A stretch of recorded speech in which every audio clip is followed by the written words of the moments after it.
and prosper in this planet unless the planet, the people, and the communities are also growing and prospering with us.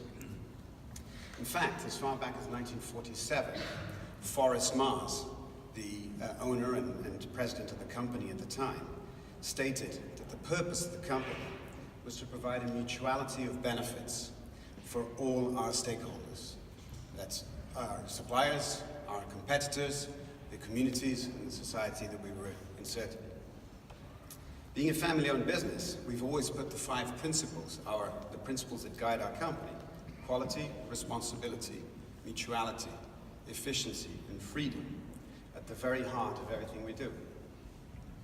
And last year, we announced a combination of our 5 principles and the science that we invest in as hard as we can to help us grow in a way that we were really proud of. Growing with the way that we're operating within the planetary boundaries and delivering positive social impact.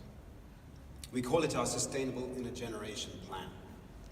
As part of that plan, we'll be investing over $1 billion in the next few years to tackle urgent threats facing our business and the society that we're working in. Threats like climate change, scarcity of resources, and poverty in our value chain. Our Sustainable in a Generation plan focuses on 3 interconnected ambitions that we believe are essential drivers of sustainable growth. Number 1, a healthy planet. Our goal is to reduce our environmental impacts in line with the science of what science says is necessary to keep the planet healthy. This includes climate action, water stewardship, and land management. Number 2, thriving people.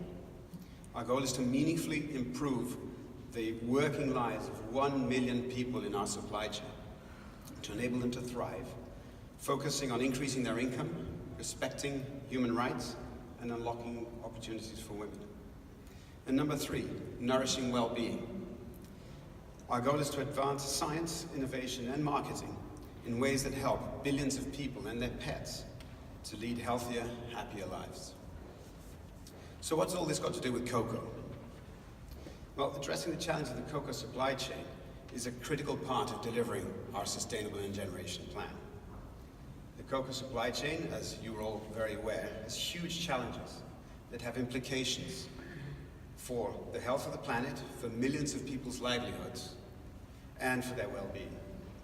And that's why we take it so seriously, and why we must increase our efforts to find solutions. As most of you know, about 70% of cocoa in the world is produced in West Africa by smallholder farmers. And they are working, in general, in very remote areas and earning less than $2 a day. That is extreme poverty level, and it's unacceptable. It has to change. If it doesn't, farmers can't manage their farms appropriately, they'll not thrive, their children may be required to do hazardous work on the farms, they might not get to school, and farmers may even decide to abandon the crop or increase their plantations in forested areas to boost their income. Does that sound familiar? The situation is not good for the farmer, it's not good for his or her family, it's not good for the planet, and ultimately it's not good for us as a business. If this goes on, the farmer may actually abandon farming cocoa for another crop, or even abandoning farming altogether, creating a social problem in his home country.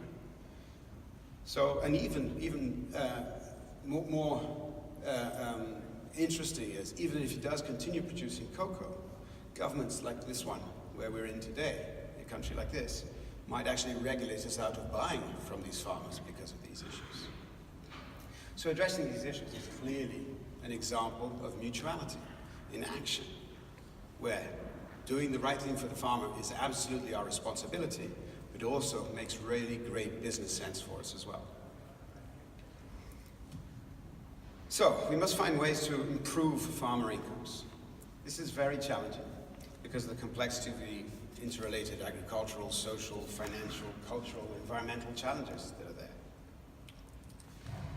As we dig deeper into the issue, however, it's becoming increasingly clear to us as Mars, and I'm sure to many of you, that the smallholder farmer is always going to struggle if he continues to depend exclusively on cocoa.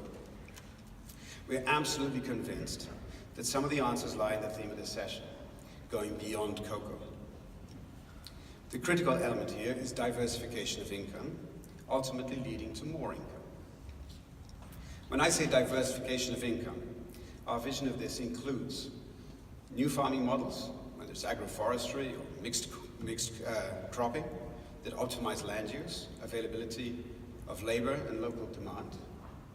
It also includes empowerment of women, so they can play an active and voluntary role in the economy of the household and the farm. And it means more entrepreneurial farmers, generating income by offering a variety of farming services to their neighbors in their community. We've been testing, piloting, and even scaling some of these concepts across all the origins in the last few years, experimenting with various mixed cropping models, microfinancing to empower women, and entrepreneur concepts like cocoa doctors, farm consultants, plant material nursery owners, composting businesses. And I know many of the other companies in this room have also been testing these things. As